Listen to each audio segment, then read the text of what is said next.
ASTRODEBATA.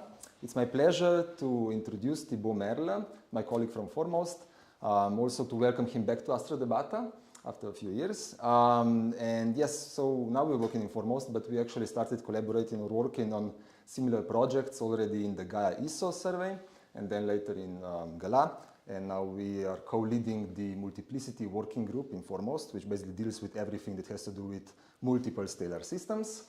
So this week I'm also hosting some other colleagues from Foremost. We're working on the galactic pipeline, so analysis of stellar spectra.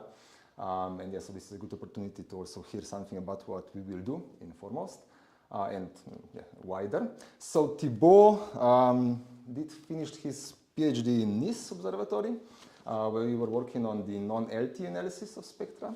Right? And then he moved to postdoc at the Université Libre de Bruxelles, which is this logo here.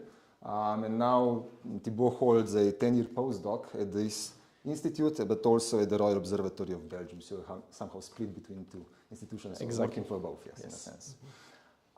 So yes, with that, Thibault, welcome again, and I'll let you present this awesome content. So yes, please. Thank you, Gregor. Thank you very much for giving me the opportunity to talk about stellar binaries, and in particular we talk about a very specific type of binaries. But to start with, let's have a look at this nice view of what we call the 10 parsec sample, which is basically a volume-limited sample around the Sun at the center with the 8 planets that are represented in green. So basically you see many stars, but one first striking feature is that you see that you have most of them are red stars. And just for the fun story, I did that presentation a few months ago at ESO in Chile at Vitacura Institute. And when I start with that presentation, all the red stars just disappear because the video projector have an issue with the red color. But anyway, you see that it's really dominated by red stars, which are cooler stars. The second interesting feature is the fact that you see that they are not really homogeneously distributed, and you have some clumps, right, with 2, 3, or even more objects all together. So if we look at this as an orthographic projection from above the galactic plane, again with the Sun at the center, you can maybe better see that you have some couple of stars. And if we first just look at the distribution in terms of color or effective temperature, we have about, in this 10 parsec sample, you have about 1,000 stars. And basically, you do not have any hot stars, the O and B spectral type stars. We haven't them. We have only 4 A-type stars, like Altair, Vega, Sirius. Basically, the brighter stars that you can see at night are these stars, and some cooler star, F-type stars. But you see that basically 99% of all the stars that we can see in the solar neighborhood are what we call lead-type stars, meaning low-mass stars. Now, if we look in terms of system of stars, stellar system, here you have the number of total system.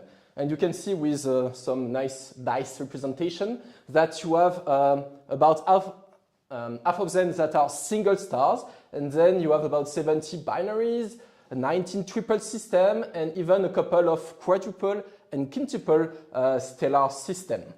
So you see that you have a wide diversity of stars, and even if most of them are single stars, actually you have many multiple stars. Now let's look at the same things but with numbers now. So if we focus on the most massive and hot stars, O, B, A-type stars, you can see that actually having them single is really the exception. Because if you look at the multiplicity fraction, you got almost 100% of them that have at least one companion. And the mean number of companion per primary, let's say, it's about 2. So basically you have 2, 3 companion. And so all these OBA type stars, they are in multiple system.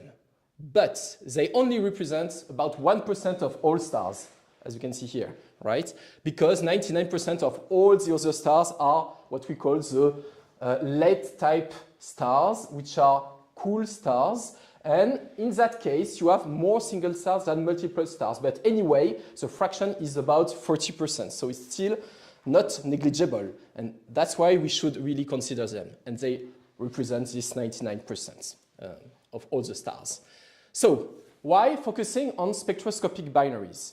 So you have many kinds of binaries, and generally we classify them with the detection method. So basically you have what we call visual binaries or astrometric binaries or even interferometric binaries, which means that we can resolve the component and their motion on the sky. Then you have another type of binaries that it is discovered by photometric variation. So we call them eclipsing binaries when one star passes through the other, and we have the chance to be on the line of sight of these two stars. So the orbital plane is basically on the line of sight, and that's why you see eclipses.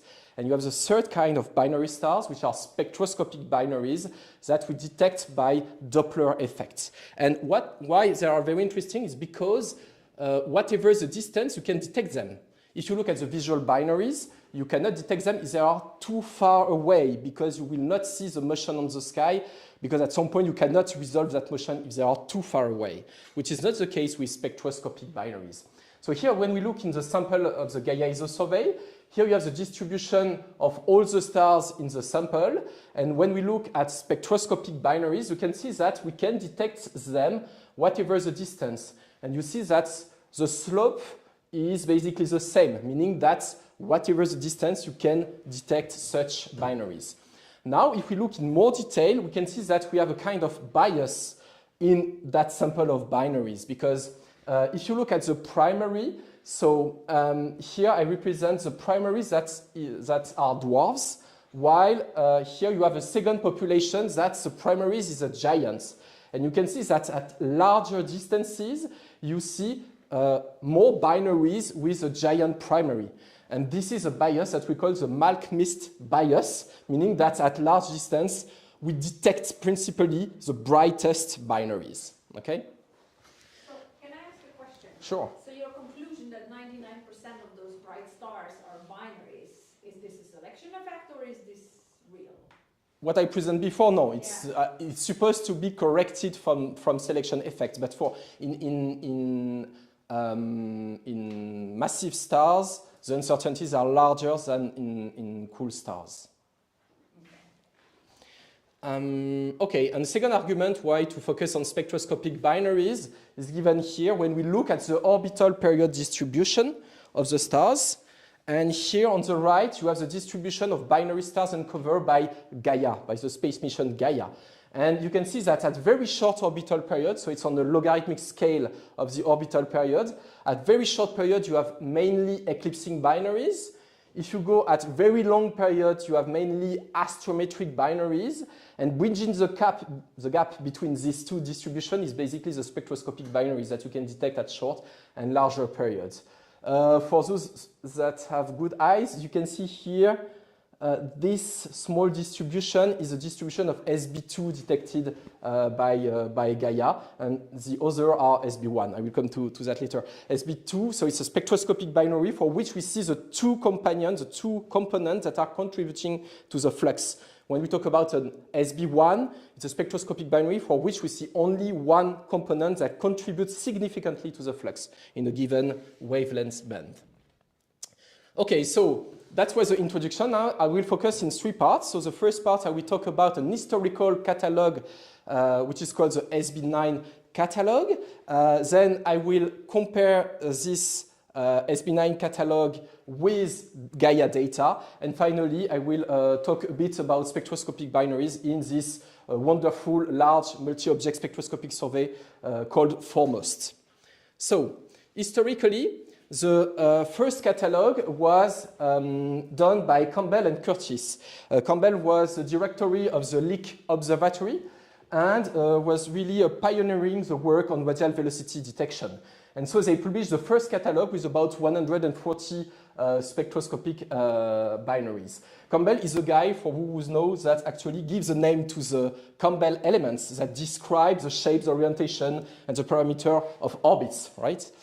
So after that, in the 60s, the catalogs moved at the Dominion Astrophysical Observatory, And from the other version 6 to version 8 was done by Batten and collaborators. And then later on in 2000, through the impulsions of IAU, it was taken over by Dimitri Pourbet, who created the SB9 catalog, who was the first electronic version of the catalog. Before that, all the previous version was printed paper catalog. And so since 2000, basically, the catalog is maintained at ULB. Oops. Yeah, at ULB by Dimitri Pourbet, that almost doubles the content of spectroscopic binaries. Yeah, and basically you have access on Vizier to that catalog. There is also a dedicated website to this, but now this catalog is also updated, and I will come to that SB10 a bit later. Okay, in terms of content, basically you have 70% that are SB1. You see only one star in the binary, but still you see the Doppler effect on the spectral line, and you have 30% of SB2 in which you see the two components. If we look in terms of spectral type and luminosity classes, what it is in that catalog, basically you see here the distribution in terms of spectral type, and in each spectral type you have the distribution in terms of luminosity classes, so from dwarf to giants. And what we can notice is that the catalog is strongly biased toward massive stars, right? While it's underpopulated for the low mass stars, while we know that the low mass stars are dominating over all the stars in the galaxy. Also, you can see that there are many of them for which we don't know, for which we do not have the spectral type in the catalog. It doesn't mean that we don't know them, right? And there are also a large fraction for which we do not have the luminosity classes. And it is worse for the SB2, because for the SB2, the secondary component which is visible is even less characterized in terms of spectral type and luminosity classes. So you know that those are multiple stars? Yeah. But you don't know the spectral type? We don't know the spectral, we don't know. It's not we don't know the spectral type, that it's not input in the catalog, because probably I can imagine that for most of them, we still have a good idea of what is the spectral type, right? But they are not entered the catalog yet. That's the point. So Thibault, just on this plot, why is there an overabundance of the B type compared to, let's say, A, right? I think that this really from a historical point of view, that the first binaries was discovered in massive stars, in the bright stars, right? Yes, but O is then much less, right? And then B, okay. And then yes, there is an overabundance of B-type stars, yes. This do not follow at all the initial mass function of, of stars. Yeah, okay. It's... yeah, you have to see the catalog as an heterogeneous collection of spectroscopic binaries. Okay. No, I think I get it. Yeah, it's, okay. It's the same reason why we don't fit A types in photos. That it's in between the models? Or? That's because people don't care that much about A types. Okay. There's a gap in a sense, some kind of in some sense. And then there's FTK people. And there's a exactly. There's a gap between the types of people. Yes. Okay. Cool. Yeah. Okay. Here, from a statistical point of view, you can see the aggregated orbital distribution of spectroscopic binaries, so spanning 0.1 days to a few thousand days. So in white, you have the aggregated one, and then I separate between SB1 and SB2. And you see that the SB1 peak between 0 and 10 days, basically, sorry, 1 and 10 days, while for SB1 it's more spread, with a peak here that appear to be an observational bias. It's just because when you are trying to track or to discover spectroscopic binaries that have long orbital periods, the radial velocity variation due to Doppler effect, it's much smaller, and so at some point it goes below the capabilities of current spectrograph, and that's why you have this decrease, because if you look at the, I didn't present it here, but maybe later, what we call the log normal distribution of all kinds of binaries, also including visual binaries, astrometric one, etc. The maximum of binaries, orbital period, is about I think it's 300 years, something like this. So the maximum of binaries are here. So we are really probing the left tail of the distribution of all existing binaries. Also, something interesting is to see that below 1 day, basically all the binaries have circularized and have a null eccentricity, more or less below 1 day. And that peak here appears to be shared between SB1 and SB2. Yeah. But now, so this is really difficult to uncover observational bias from real effects. And so we, with that paper that appears on our archive yesterday, by the way, it's on archive from yesterday, we try to make something per spectral type. So here, I don't know how to put myself. So here you can see the distribution spectral type by spectral type. And what we did is we tried to estimate the minimum period basically using the Rush-Lob theory and by assuming that you have an equal mass binaries and you try to find when they will be in contact, right? And so we can estimate this contact when you compute what we call the Rush-Lob radius, which is here the Rmax. So computing this Rush-Lob radius and assuming a given mass for a given spectral type, because here I restrain the sample to the main sequence stars, we can estimate the minimum orbital period for each spectral type. And you can see that here it's the estimation, and here you have the distribution of what have been observed. And so here it's for the O-type stars, a bit cooler, right? And you see that the minimum period is well described what we observed. It's only for the M-type stars because the sample is very small. So here it's difficult to probably, if we increase the size of the sample, we will probably reach this minimum period. Because when you go to cooler stars, they also have on the main sequence a radius, which is a bit smaller. And so you expect to have a smaller minimum period compared to more massive and hot stars. Okay. So now let's move on. Yeah, I want to talk about hierarchy because beyond the spectroscopic binaries, you can also have triple and quadruple, as I introduced earlier. And basically, in the SB9, you have about 75 spectroscopic triple and about 30 quadruple system, and plus a bunch of some stars. In this 30 spectroscopic quadruple, you have 3 for which we have a complete description in the sense that this quadruple basically are made of 1 binaries with a distant companion, which is itself a binaries. And so you have 3 orbits to characterize such a quadruple. 2 inner orbits and a third longer orbital period, right? And a few additional systems. If we focus on triple system, we can represent them by looking the outer period with respect to the inner period. So when you have a triple, you have a binary with 1 distant companion. And basically, to have such system stable, you need to, such system to be stable, need to have some constraint of the ratio of the orbital period or the ratio of the semi-major axis of the orbit.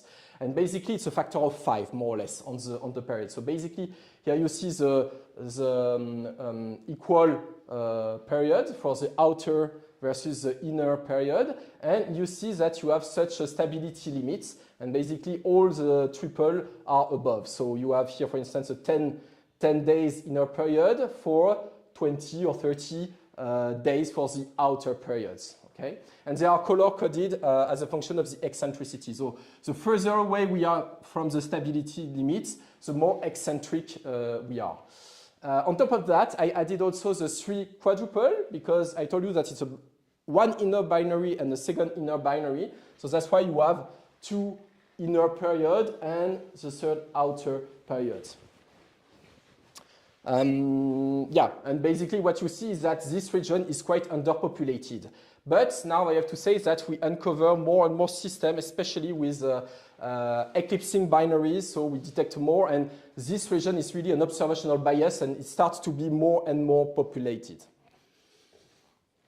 Okay, so now just to move on, so from SB9 to SBX. Basically, SB9 was the first online catalog, but which is made of flat text file. It was not using at all any kind of real database, and that's why the idea to move the catalog to something more sustainable, right? And so that's why we use a PostgreSQL database management system now.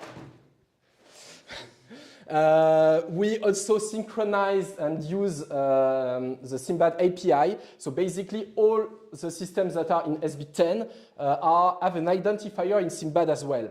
But this identifier is a bit... You can also click there and draw on the wall? No. second. Here? No, not with the pen. Click the second icon. Or this? Yeah. Here? No, you can. And I can move that maybe here. Yeah, so on SIMBAD, it's called SB9 and the number. And so if you find this on one of the IDs that for you have for stars on SIMBAD, it means that it is a spectroscopic binaries, and you can retrieve some detail on SBX. And so it's synchronized now. We correct a few mistakes here. And it's also try to follow what we call the IVOA standard, so International Virtual Observatory Alliance, I think the A is for. And basically, we put what we call a table access protocol to interrogate the...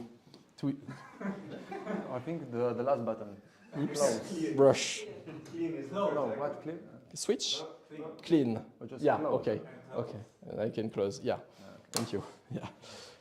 Yeah, okay, so it's tends to be a more modern database, which should be also usable with, for instance, someone mentioned Topcat. So we are not yet registered at IVOI, but it's still possible in Topcat, if you know how, or I can explain you, to have access.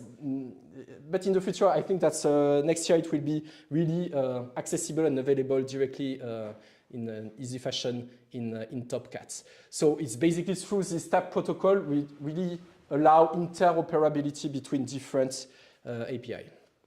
Okay, so to basically move this old spectroscopic binary database to the new one, the first step was to cross-match the coordinates of the old database with Gaia DR3, which is the most precise catalogue that we can have to have very accurate astrometric parameter. And to do that, we also consider the propagation of the epoch, because Gaia data are given, the astrometric parameter are given at the epoch 2016, if I'm correct, and the coordinate of SB9 Catalogue is supposed to be at G2000, but it was not always the case. And it was really difficult to track from which epoch there were. Nevertheless, when we consider this epoch path propagation, you can see that the cross-match, so basically the distance between the cross-match between the SB9 and the Gaia Catalogue, here in arc-second, you can see that it is much more spread when you do not consider the propagation of the epoch. Why? Basically, we gain a factor of 4 on the precision of the matches. And just to show you how complicated it can be, you can have many types of matches. So the most easier one is this kind of matches, where you have one in SB9 and one in Gaia. But here, the distance is about 10 arc-second, which is huge. And actually, it turns out that beta Ori is actually itself a visual binaries. And actually, why you have such a large distance is because the coordinate is SB9 was done as a position of beta Ori A and not B. And that was the issues that we encounter many times. And this comes also from history, because there is another very well-known catalog of binaries, which is Washington Double Stars catalog, and they tend to use always the primary as the coordinate of the primary to identify all the components in the system. And so that was just a nightmare to cross-match that kind of stuff. Here it's another example for which you have two binaries in the SB9 catalog with only one identifier in Gaia. So this means that this system is not resolved by Gaia. And in that case, it was actually a triple. It was a spectroscopic triple, which is not resolved by Gaia. So you have just one Gaia identifier for the two components. I guess not yet, right? Or not yet. Here the separation. So here it's 0.5 arc-second. So at the end of the mission, maybe it could be resolved. Yes, if the precision can. Yeah, that's possible. for some of them. And another case. So here it's when you have one too many and many too many. So basically you have here for one SB9 candidate, you have many Gaia sources because we are in a dense cluster. No, I think it was an open cluster here.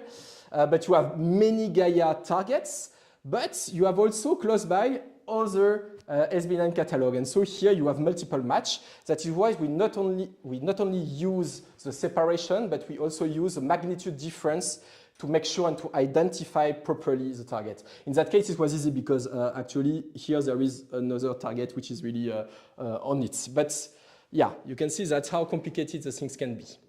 Here it's Russell diagram of the color magnitude diagram of the SB9 catalog. So you clearly see the overpopulation of massive stars on the main sequence compared here to, there is almost no M-type dwarf, basically, right? Here you see the red giant, and here you have this kind of saturation, which is a property of Gaia. So basically here it's really what we call the asymptotic giant branch.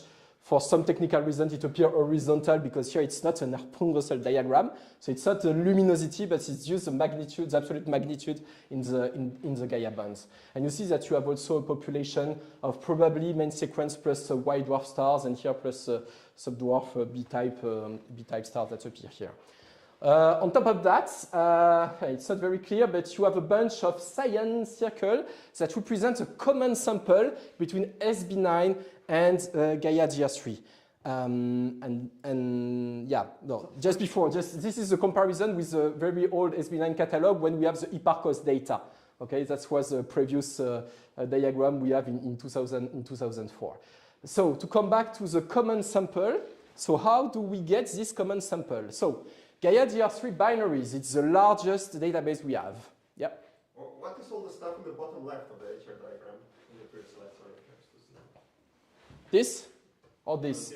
Here it's probably main sequence plus white dwarf, we suspect. But I have to say I did not much investigate so much this population yet. I think that they were already in the catalog for some of them. It's just that probably at the time the Hipparcos parallax was not determined for them. And this I think it's a subdwarf. So you have I think some interesting reference for this main sequence plus white dwarf binaries that. Which means basically that your parallax and therefore your absolute magnitudes are wrong. That's why they are there, or. The vertical error bar are not so large. It's rather the horizontal ones that are quite big, actually. So, yeah. Why? I'm What? not used to seeing 0.5 mag. Sorry? I'm not used to seeing half a magnitude error. In Gaia data, you mean? Gaia data. There are P magnitudes, it's probably quite faint. So this is what I'm asking, is it because of binary nature? BP, that's actually faint. Yeah. Is it? Yeah. Because for the faintest white dwarfs, there's basically no BP measurement, and then you get this kind of.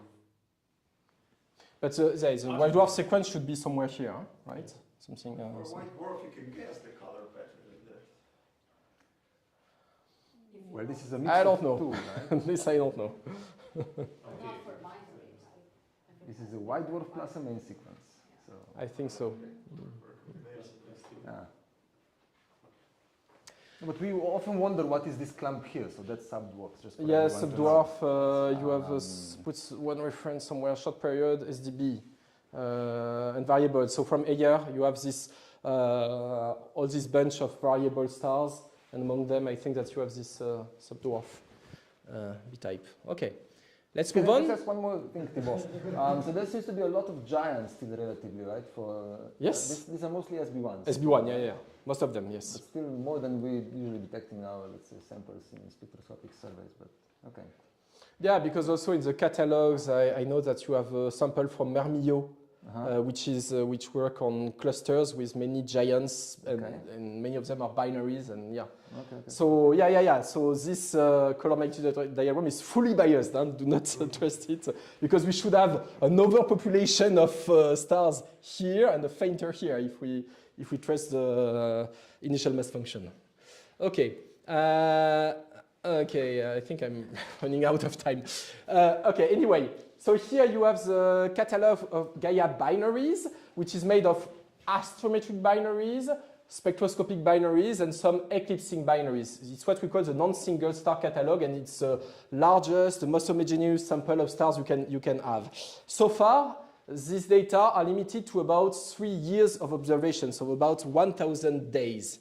And what you can see is that basically it's eclipsing binaries that we can detect further because we are limited with the radial velocity spectrometer, for which the magnitude especially for binary detection, is limited to something close to 13. So it's really, it's even worse than I think for chemical abundances and so on. So that's why you do not probe so far compared to eclipsing binaries.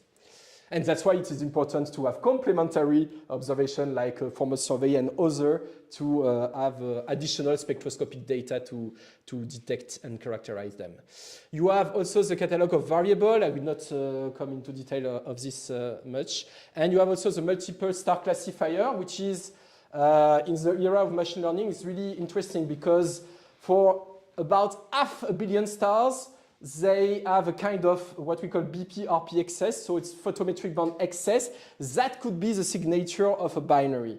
And assuming that, basically they derive the astrophysical parameter, effective temperature, gravities, and chemical composition, assuming they are binaries, right? And so that's really nice to have this kind of input as a preliminary input or starting point when we really want to characterize such a star.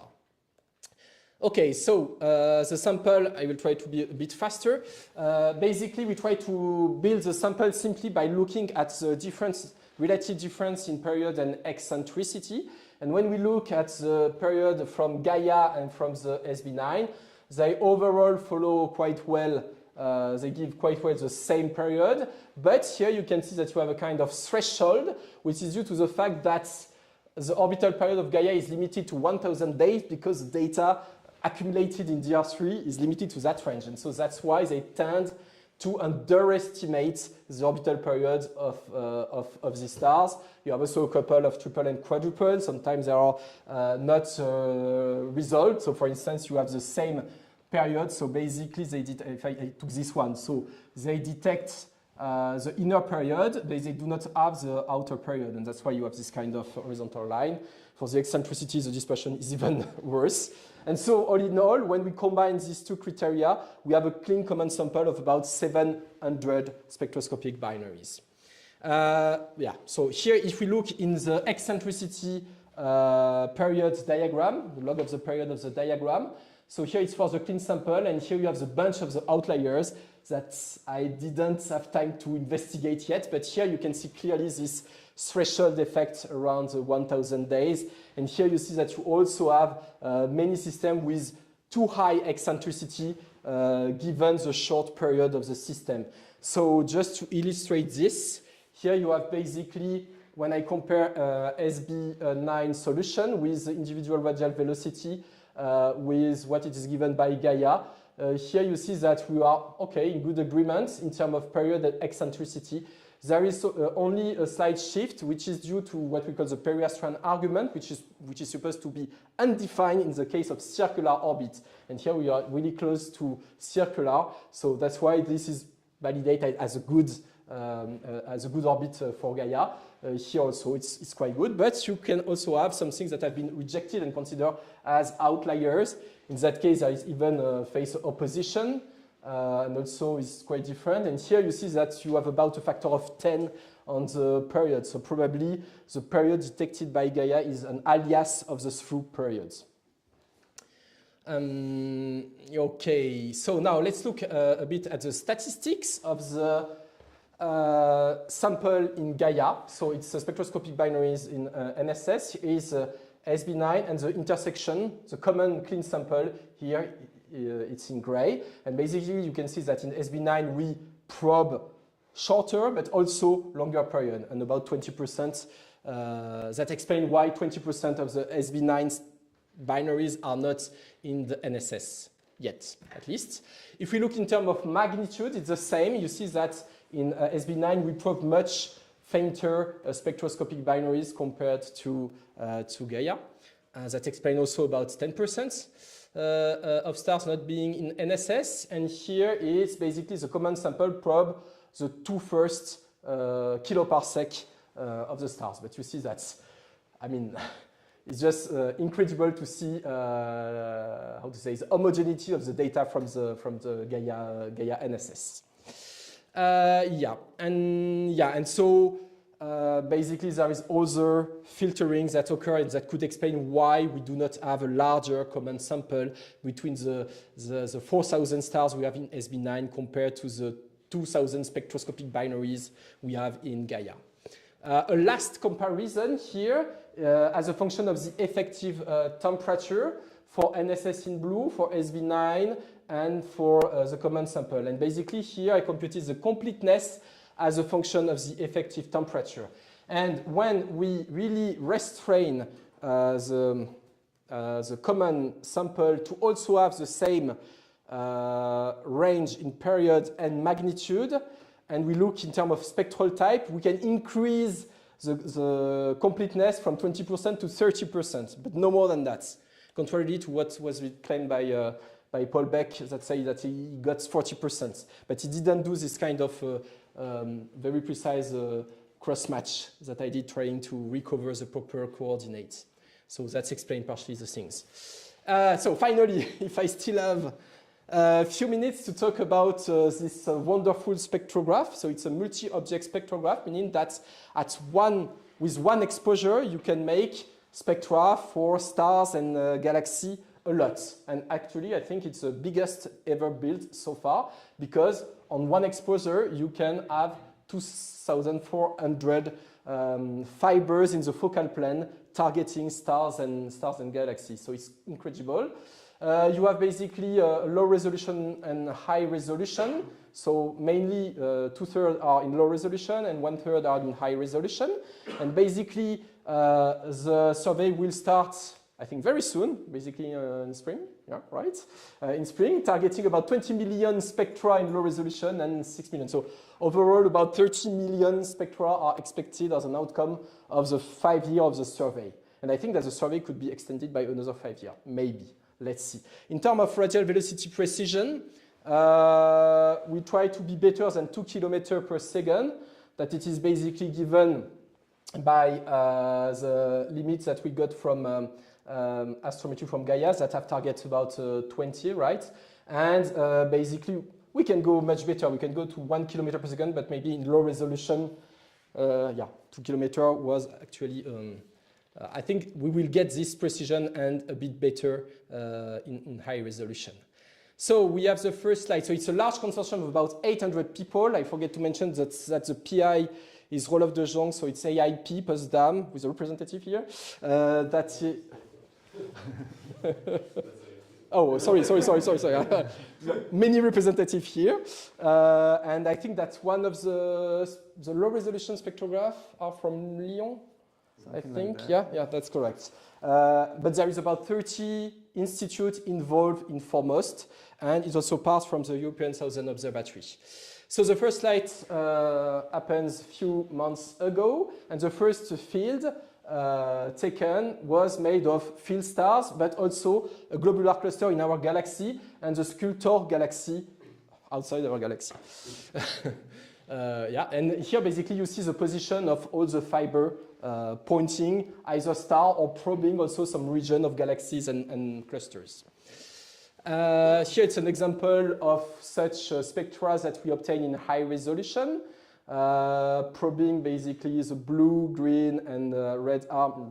We call it red arm, but here you have the H alpha, and over there you have the H and K lines, Fraunhofer lines, which are ionized calcium doublets.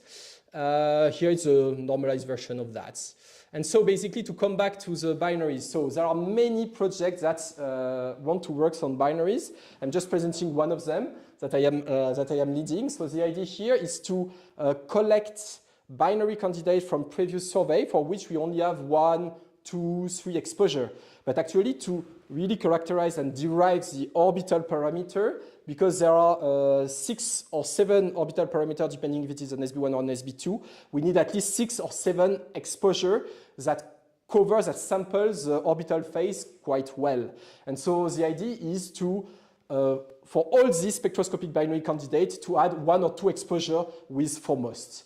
And I can come back on the detail if you are interested, but because I'm running out of time, I would like to almost finish off what we are doing with. So basically here you see the log normal distribution of the binaries. This is a sketch, but basically you see the spectroscopic binaries I mentioned previously, and what we call the visual binaries and common proper motions that are periods are too long that we even cannot detect. We just detect some linear trend on them. But anyway, basically if we do this plot in 2 dimensions using the period here and here the mass ratio, so what we got spectroscopic binaries with 1 component actually happens at low mass ratio. You have what we call SB2. So here you see the cross-correlation function that consists to take a spectrum and a gabarit to compute the cross-correlation function in the radial velocity space, and that will give you the radial velocity of each component. In the case of SB1, you need to have multiple exposure, and you will see variation of the position of this peak. And if the variation is significant, then you can say that you have detected 1 binaries. But you have also that region that we can call unresolved SB2, and that probe much longer period with mass ratio, which is supposed to be a bit larger than 0.5 or whatever. But you can see that actually you cannot really detect them in terms of, you have some asymmetries, but this is difficult to detect that you have 2 components. Anyway, using, we can actually make fitting of composite spectra. So for instance, with a code called multifit by Matti, Gregor, and so on, that's even if we cannot see the variation, if we can get a fit of the spectrum which is much better with a composite spectrum than with a single spectrum, then we can also say that we have detected a binary. And here it's an illustration of such a case where you see the 2 components. So you have a main sequence F-type star plus a subgiant. And so you see that the subgiant, because it's a subgiant, it's a bit bigger, so it's a bit brighter, and that's why the contributions are almost 50% each, more or less. And so that's why we can detect them. But on top of that, if we also use photometry, that will allow to probe that region where you are close to a mass ratio of 1. Because if you don't use photometry and you have, and you have 2 identical stars, you cannot really get it from spectroscopy, because it means that you will have twice the same spectrum, but because it's normalized, you cannot say that it is a binary. Using photometry is different, because here we use a kind of absolute photometry, and this way we can see that the combination of the 2 are brighter than just the 1. And so by combining them, we can effectively detect and characterize these binaries. Just to finish, my very first slide before the summary is just some example of triples and quadruples detected in different binaries. So here it's a Chinese spectroscopic survey in which you have a bunch of triple stars. So you see the composite fits, and here you see the individual components showing such system. And here it's an SB4, so it's spectroscopic quadruple, where you see the 4 components here. Here you see the residual. That is true that the 2 last one, the contribution you see it's really of the order of a few percent, and are also at the level of the noise. So the error bar are quite huge. But when you look at the cross-correlation function, there is no doubt that it is a quadruple, especially if you look at that night. So basically you have 3 nights and you have several exposures that have been taken in a row. And basically you see the variation here of basically this shorter period of about 4 days. And you see a bit also the variation of the main 2 peak. And here it's an orbit of about 20 days. Here you can see when we fit the measured radial velocity from the CCF. So you see the 20-year period here in yellow and red, and the 4-year period of the two components. And yeah, this is a kind of just to show you how the ballet of the orbit. So you see the 2 orbits here and here coming from that. But you have also an outer period of about 6 years in that case, which I not represented here, but you can find it in the article if you are interested.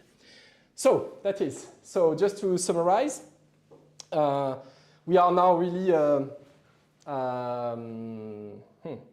having exacting time because we have this kind of a very huge formal surveys that we allow to detect even more and characterize such binaries. And it's really important because when you characterize binaries like a single stars, it means that your effective temperature, gravity, and so on could be biased and sometimes heavily biased. So that is why it is really important to detect and characterize them. I thank you for your attention.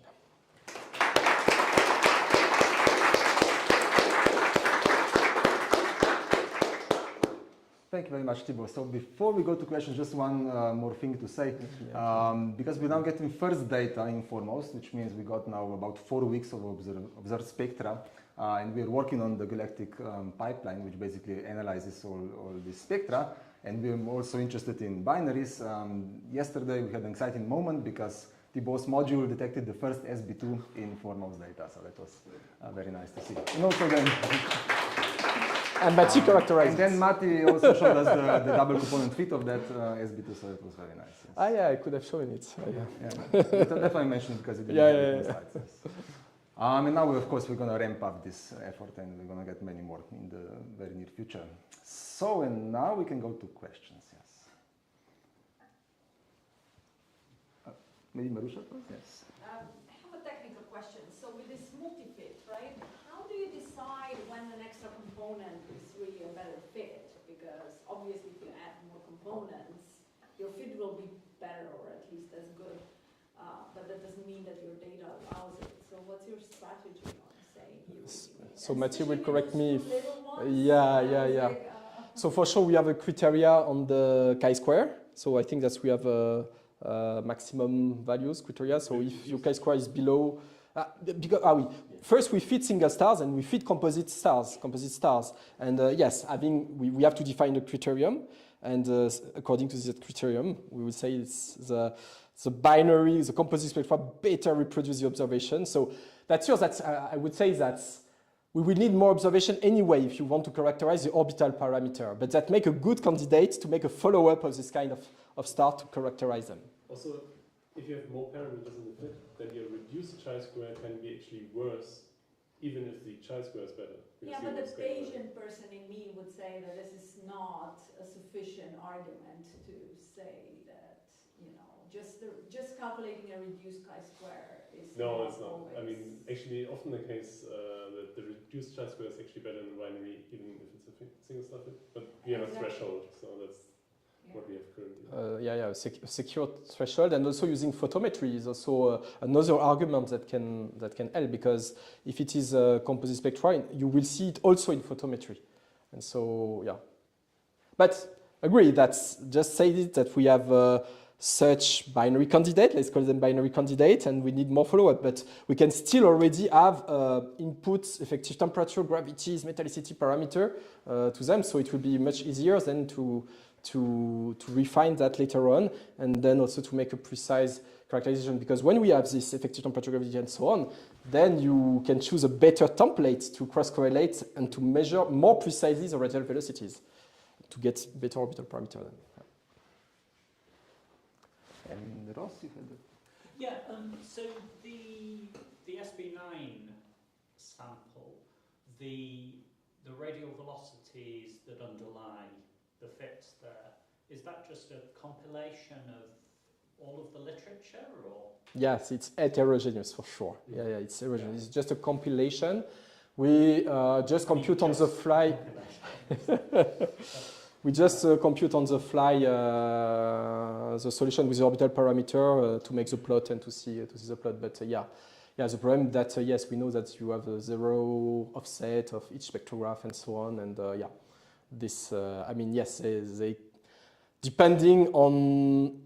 So that's why in the catalog I didn't mention that. That's why that basically for a given binary we can have several orbits, because we do not we add the literature, but we do not make a compilation saying we will use all the data for the different authors and try to make a unique solution.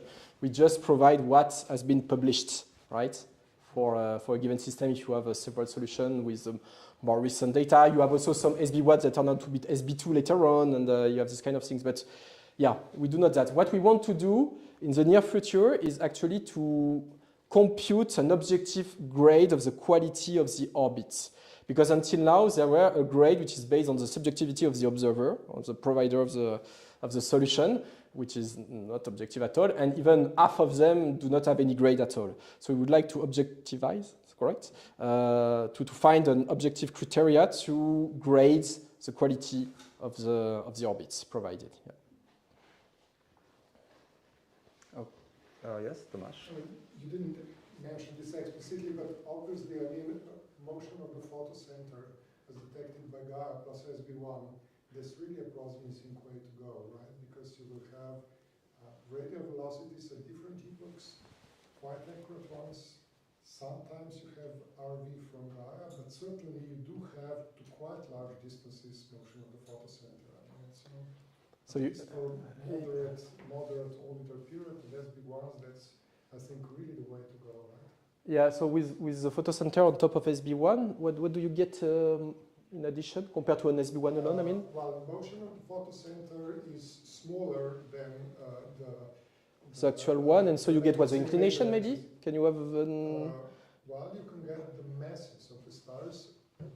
Of course, assuming something about main sequence nature or something like that, because then, of course, luminosity and I mean, distance to the center of mass are related, and so from that you can work on additional and get the masses. Okay. Quite a lot of this motion of the photocenter, at least part of the curve. Maybe the period was too long for Gaia to cover it all. Now, at least with 3 years. With 10 years, I think that this will be a kind of exploding field. Because you will go to 10 years, and you have 5 years eventually of SB4, of foremost, and then you're really...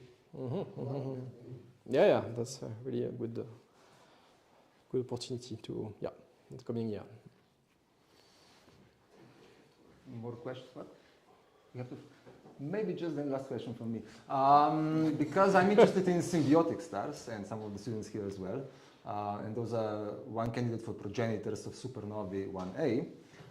What is your feeling, because that quadruple system is a competitor, right? Or competing, let's say, progenitor for the supernovae 1A. What's your feeling? When are we going to know what is really I'm not these sure original systems of the it's a competitor. Yeah, sorry. What more data do we need? What do you think? No. From the population synthesis evolution made by Adrian Hammers at that time of the publication, it really depends on the initial condition. It really depends also if you have Kozai-Lidov effects on such a system.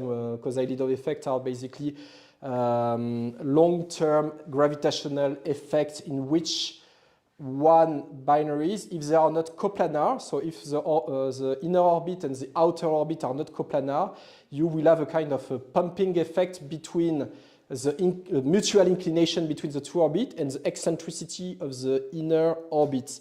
And that in the end could lead to the merge of the inner binaries. And in the end, that could be the progenitor, but it happens only 1/4, 25% of the time.